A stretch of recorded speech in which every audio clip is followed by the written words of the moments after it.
Welcome back to our YouTube channel Power Plant Gyani. Today we discuss about a very important topic related to BOE examinations. As usual आप मेरी screen पर आप देख ही रहे हो कि जो 2018 में BOE एग्ज़ाम हुआ था राजस्थान में, उसकी जो मल्टीपल टाइप क्वेश्चन आंसर है पेपर 1 के, वो मेरी स्क्रीन के ऊपर आप देख ही रहे हो। तो दोस्तों इस वीडियो यदि आप भी BOE एग्ज़ाम प्रिपेयर कर रहे हो तो अब मैं आपको रिकमेंड नहीं करूँगा कि इस वीडियो को लास्ट तक देखिए, क्योंकि इस वीडियो में काफ़ी अच्छे क्वेश्चंस डिस्कस किए गए हैं। तो दोस्तों देर न करते हुए आज का वीडियो स्टार्ट करते हैं। तो दोस्तों आप विजुअल देख रहे हो, ये जो एग्ज़ाम पेपर हुआ था वो 14/4/2018 में हुआ था, जो कि राजस्थान BOE बोर्ड ने कंडक्ट किया था। तो दोस्तों आप देख ही रहे हो, ये फर्स्ट पार्ट में सेक्शन ए में जो पेपर 1 है, सेक्शन ए है इसका। तो इसमें क्या रहेगा, ये जो 30 मार्क्स के जो इन्होंने 1 मार्क्स के क्वेश्चन पूछे हैं इस एग्ज़ाम पेपर में। तो दोस्तों आप देख ही रहे हो कि 30% तो 1 मार्क्स का इन्होंने कंप्लीट किया इसमें। लेकिन देखा जाए तो कई अदर्स बोर्ड्स होते हैं, उसमें 10 मार्क्स के पूछ लिए जाते हैं या फिर 20 मार्क्स के पूछ लिए जाते हैं। तो दोस्तों ये भी काफ़ी इम्पोर्टेंट फैक्टर है getting the good marks in BOE exams. तो दोस्तों देर न करते हुए जो पहला क्वेश्चन है वो लेते हैं। दोस्तों जो पहला क्वेश्चन है वो हो the ratio of mass rate of water feeding to the steam generating tubes to the mass flow rate of generated steam in define as. कि भाई जो रेशो ऑफ मास रेट है water feeding to the steam generator tubes to the mass flow rate of generated steam define as the, इसमें option दिए गए हैं। पहला option ये है कि steam generating ratio, circulating ratio, सी है टर्न डाउन रेशो, डी है इवेपोरेशन रेशो। तो दोस्तों इसका जो करेक्ट आंसर रहेगा वो रहेगा B, circulation ratio. The circulation ratio is one of the important variables when we designing new boiler. It is defined as the mass rate of water feed to the steam generating tubes riser tubes divided by the mass rate of the generating steam. तो इन दोनों को ratio को हम क्या बोलते हैं, circulation ratio. तो दोस्तों आई थिंक आपको क्लियर हो गया होगा। नेक्स्ट क्वेश्चन पे मूव आउट करते हैं। What is the next question? And next question ये है कि in a working boiler maximum pressure exist in. हमारा बॉयलर वर्किंग कंडीशन में at that time maximum pressure कहाँ पे होता है, और इन्होंने ऑप्शन दिए रखे हैं। ए है बॉयलर ड्रम, बी है stream line of boilers, C है field lines of boiler, D है blow down line of boiler. दोस्तों काफ़ी ईजी क्वेश्चन है, मोस्ट ऑफ लोगों को पता होगा, लेकिन फिर भी मैं आपको बता देना चाह रहा हूँ। In a boiler maximum pressure exist in the feed lines of the boiler because in feed lines boiler feed pump push the water against the boiler steam drum pressure so that in boiler feed lines has a maximum pressure exists. तो दोस्तों जो boiler feed lines होती है उसमें काफ़ी ज़्यादा pressure रहता है as compare to the boiler drum, steam line of boiler and blow down of line of the boiler. क्योंकि क्या है, जो हाईएस्ट प्रेशर क्या है, हमारे जो सेंट्रीफ्यूगल पंप होता है वो बॉयलर का, तो क्या है उसमें उसके प्रेशर के अगेंस्ट उसको पुशअप करना पड़ता है वाटर को, सो दैट जो मैक्सिमम प्रेशर क्या रहता है कि जो फीड लाइन्स ऑफ बॉयलर होती है उसमें मैक्सिमम प्रेशर एग्जिस्ट होता है। यदि दोस्तों आप भी नीचे कमेंट सेक्शन में बता सकते हैं कि इनमें से किस में हायर मैक्सिमम प्रेशर एग्जिस्ट होता है। तो दोस्तों नेक्स्ट क्वेश्चन की तरफ मूव आउट करते हैं। नेक्स्ट क्वेश्चन है what should be the silica percentage in superheated steam for efficient operation of the steam turbine. कि भाई हमें जो स्टीम टर्बाइन का एफिशिएंट ऑपरेशन करना है उसमें सिलिका परसेंटेज कितना होना चाहिए, मीन्स दैट की क्या वैल्यू होनी चाहिए यदि ऑफिशिएंट टर्बाइन का हमें एफिशिएंटली ऑपरेशन करना है। तो इसमें ऑप्शन दे रखे हैं, ए है 0.2 ppm, बी है 0.02 ppm और सी है 2 ppb और डी है 2 ppm। तो जो यूनिट दी गई है इसमें ppm, मैं आपको उसको क्लियर करना चाहता हूँ। जो ppm होता है पार्ट पर मिलियन, जैसे सी में इन्होंने ppb दे रखा है तो इसमें क्या रहेगा, पार्ट पर बिलियन। तो अकॉर्डिंग टू द सिचुएशन हमें क्या वैल्यू होनी चाहिए सिलिका की, यदि हमें स्टीम टर्बाइन के एफिशिएंट वे से ऑपरेशन करना होता है। तो दोस्तों the silica percentage in superheated steam for efficient operation of turbine is 0.02 ppm। तो इसका आंसर क्या रहेगा करेक्ट, वो रहेगा बी। नेक्स्ट क्वेश्चन की तरफ मूव आउट करते हैं। फोर्थ क्वेश्चन है how many kg of CO2 are produce complete combustion of 16 kg of methane. कि भाई कितना percentage of carbon dioxide produce होता है यदि हम कंप्लीट कम्बेशन 16 kg मीथेन का कंप्लीट कम्बेशन कर देते हैं। इन्होंने ऑप्शन दे रखा है A 42, B 44, C 16, D none of the above.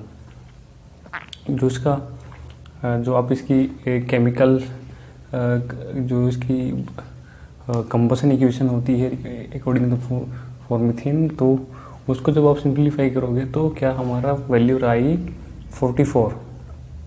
तो दोस्तों जो यदि हम 16 kg ऑफ मीथेन को का कंप्लीट कंबशन कराएंगे तो जो कार्बन डाइऑक्साइड प्रोड्यूस होगी तो वो होगी 44 kg ऑफ CO2।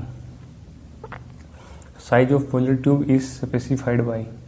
जो बॉयलर की ट्यूब्स होती है उसका साइज किसे स्पेसिफाइड किया जाता है। ऑप्शन ए है mean dia and thickness, B है inside dia and thickness, C है outside dia and thickness, D है आउटसाइड डाया एलोन। तो दोस्तों मैं आपको बता देना चाह रहा हूँ कि boiler tube is produce with higher tolerance outside diameter and wall thickness are commonly used for express the size of boiler tube. जो हमारा है जो आउटसाइड ओडी है बॉयलर ट्यूब का और जो उसकी वॉल थिकनेस है यानी ट्यूब थिकनेस है, उससे हम क्या है उसका बॉयलर ट्यूब का हम स्पेसिफाई करते हैं। इसका क्या रहेगा, जो सी इसका ऑप्शन है वो बिल्कुल करेक्ट है। आउटसाइड डाया एंड थिकनेस से हम बॉयलर ट्यूब को स्पेसिफाई करते हैं। नेक्स्ट क्वेश्चन है 6 है the pH of feed water in which hydrogen dosing is prescribed. Option है A remains the same after and before dosing, B है increase after hydrogen dosing, C decrease after hydrogen dosing, can not be determined.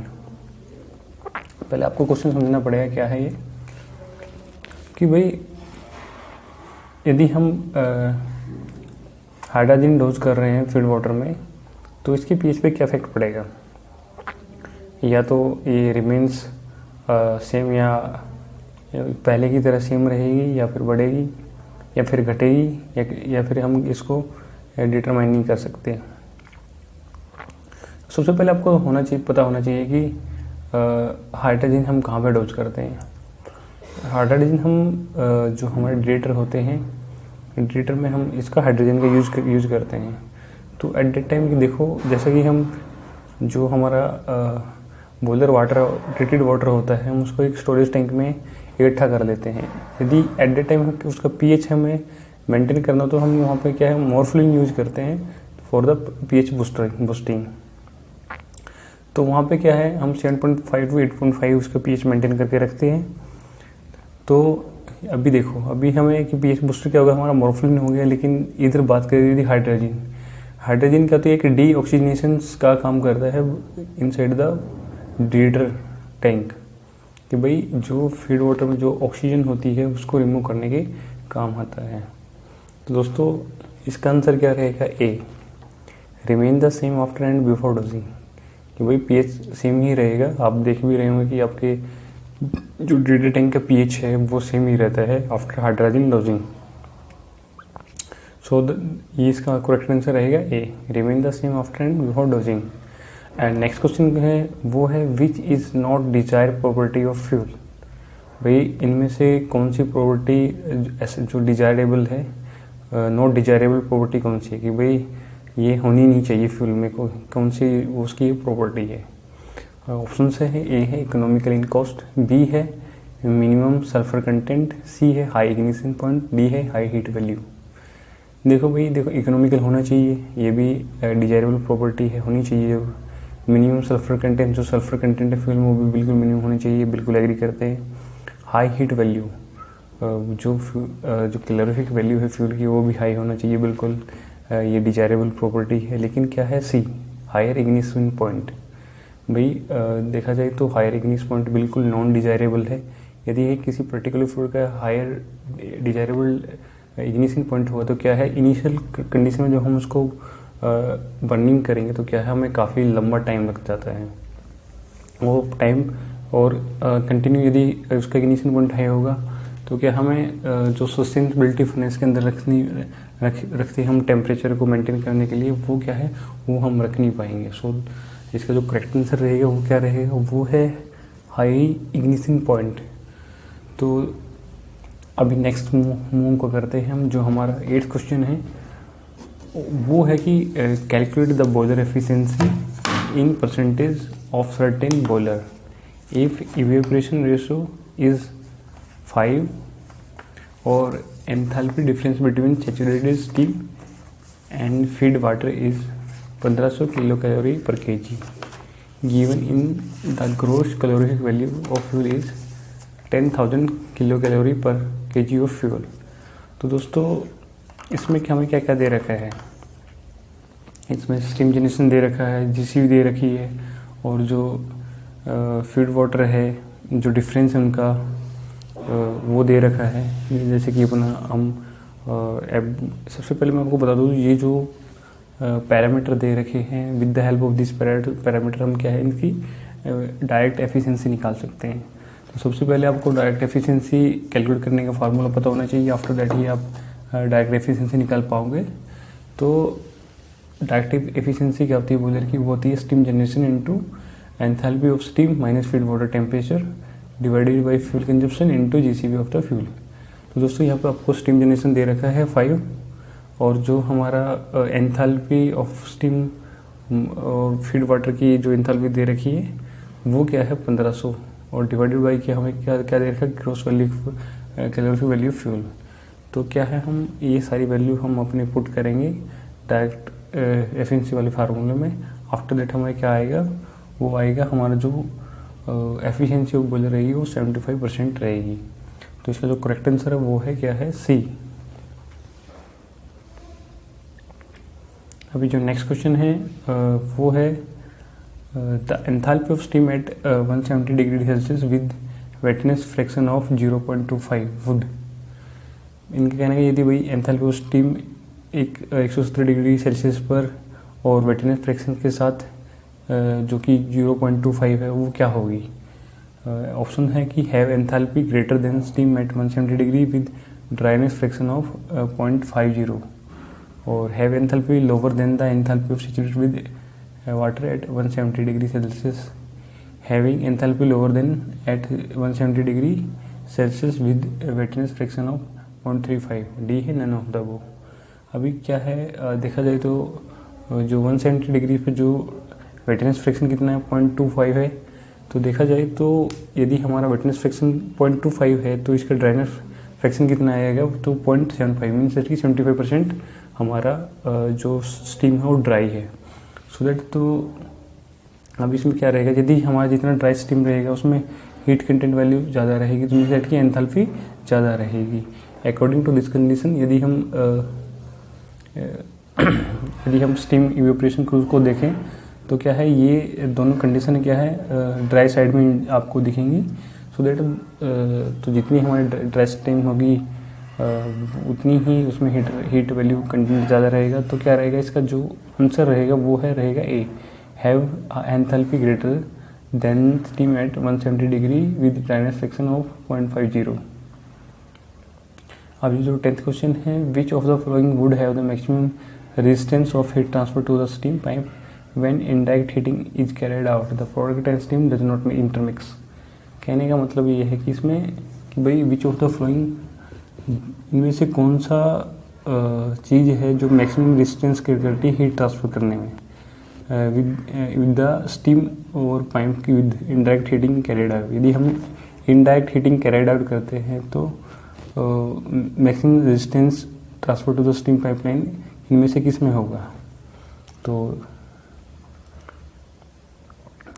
जो options दे रखे हैं, ए film दे रखी है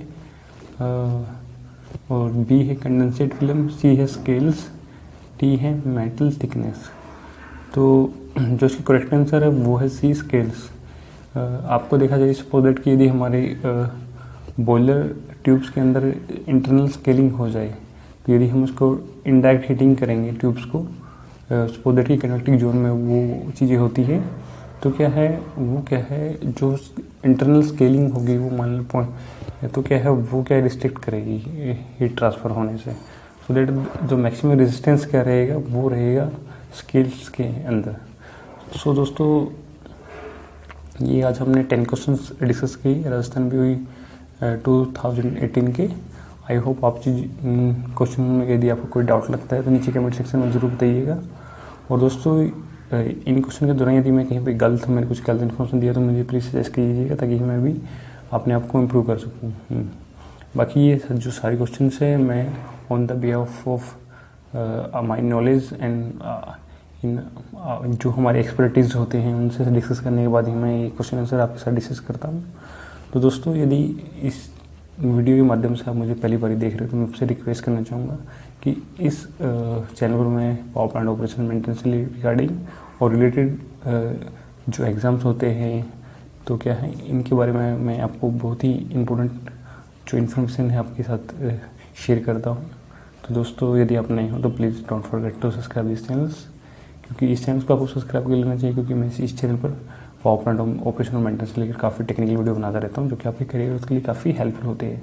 तो दोस्तों, आज के लिए इतनी काफ़ी, फिर मिलेंगे अच्छी टेक्निकल वीडियो के साथ। तब तक के लिए जय हिंद, जय भारत, स्वस्थ रहिए और सुरक्षित रहिए। यदि आपको अच्छी इन्फॉर्मेशन अच्छी लगी है तो प्लीज़ अपने लिंक के साथ जरूर शेयर कीजिए, लाइक कीजिए और देखें इन चीज़ों का कोई कॉस्ट नहीं लगता। सो दैट प्लीज़ यार कर दीजिए, क्योंकि आप नहीं चाहते कि हमारी फैमिली काफ़ी बड़ी हो। हमारी फैमिली बड़ी होगी तो हमारे क्या है जो पहुँच हमारी जो पावर प्लांट्स के रिलेटेड वो काफ़ी हाई रहेगी, और जितनी हाई रहेगी हम उतना ही सीख पाएंगे। दोस्तों, आज के लिए इतने काफ़ी, फिर मिलेंगे। Thanks for watching this video. Don't forget to subscribe this channels, क्योंकि इस चैनल्स को आपको सब्सक्राइब कर लेना चाहिए, क्योंकि इस चैनल पर मैं पावर प्लांट ऑपरेशन और मेंटेनेंस से लेकर वीडियो बनाता रहता हूं, जो कि आपके आने वाली करियर ग्रोथ के लिए काफ़ी हेल्पफुल हो। यदि आपने अभी तक सब्सक्राइब नहीं किया तो प्लीज़ नीचे सब्सक्राइब बटन पर क्लिक करके इसको सब्सक्राइब कर लीजिए और बेल नोटिफिकेशन को